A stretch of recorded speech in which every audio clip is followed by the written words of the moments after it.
Well, greetings and welcome to the channel. Today I'm in Cheltenham at St Christopher's for the Cheltenham Open Heritage Day.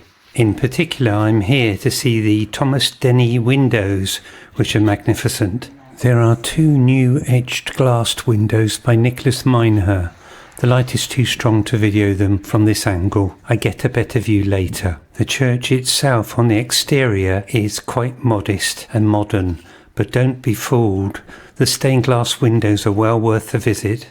The first window isn't by Denny either, but you'll soon see his style. There's a set of 10 stained glass windows by Denny, each based on a parable by the Gospels. The first one in a quiet space is called the City on a Hill. As I briefly scan through the main nave, you may see that the windows are actually linked by colour, with the colours from each window carrying over into the adjacent ones. Now, I'm not a religious person, but seeing these stained glass windows gave me a sense of wanting to merge with the light. Behind the font is the parable of the house on the rock. I went back to the first stained glass window because I felt I hadn't lingered long enough with it. I hadn't intended to film at all today, but couldn't resist it. This place was originally intended to be a dual-purpose church and community centre. It was actually built in 1961, and in the millennium, the spire and bells were added to make it look more church-like. This is the parable of the sower.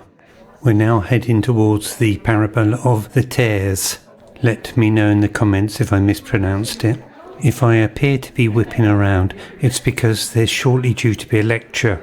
You'll have more opportunity to study the photos at the end. We're now moving towards the parable of Consider the Lilies. Notice the figures illumined by the light. I'm not sure why I moved one side to the other. At this juncture, I hadn't realised that the colours flowed into each other. This one's Matthew 18:12, the Good Shepherd. We now walk past my wife, eagerly awaiting the lecture, to see the ravens, which is Luke 12:24. Think of the ravens, they neither sow nor reap. They have no storehouse or barn, yet God feeds them. You are worth far more than the birds. And thence on to the fig tree, which was done in 1988 by Denny. Then we have the fruitful tree and the thorns, done in 1993. The window in the distance is called the Compner window, not by Denny. And thence to the parable of the net. Again, the kingdom of heaven is like a net cast into the sea, where it caught fish of every kind. The interesting thing about the sanctuary is that it used to be screened off when the place was used as a community centre. The lecture's about to begin, so I'll come back here a little bit later. I attempted to record the lecture, but it didn't really work out. There is a snippet on here, however. He knew and that was special to him. Quite a few were in Britain, there's some in Gloucestershire, Wiltshire, etc.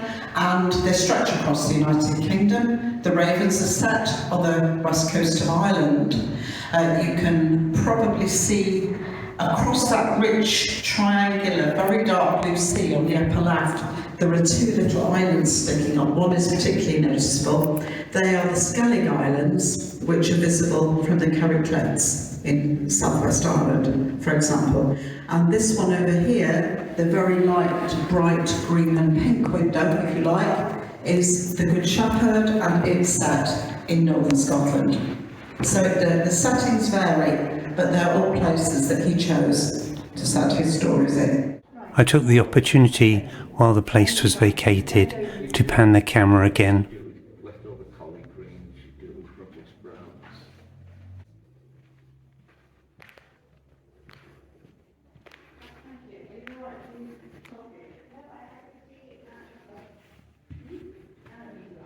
As I mentioned earlier, this is the Compner window. It was actually the work of Sir Ninian and Sebastian Comper. It was done when the church was built in 1961, some 24 years earlier than Denny started his work.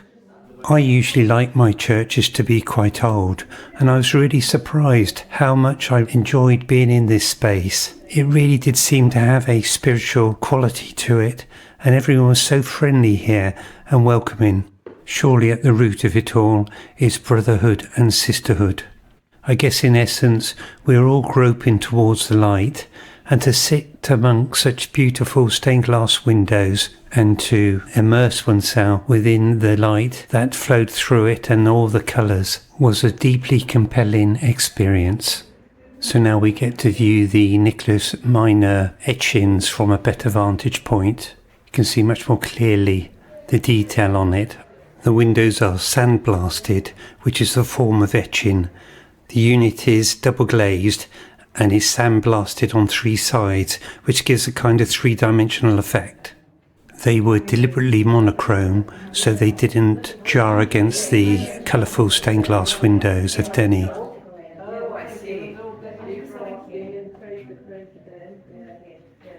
Here's another view of the exterior. You see the tower, which has 6 bells, which are the lightest ring of bells in a church in the world, apparently.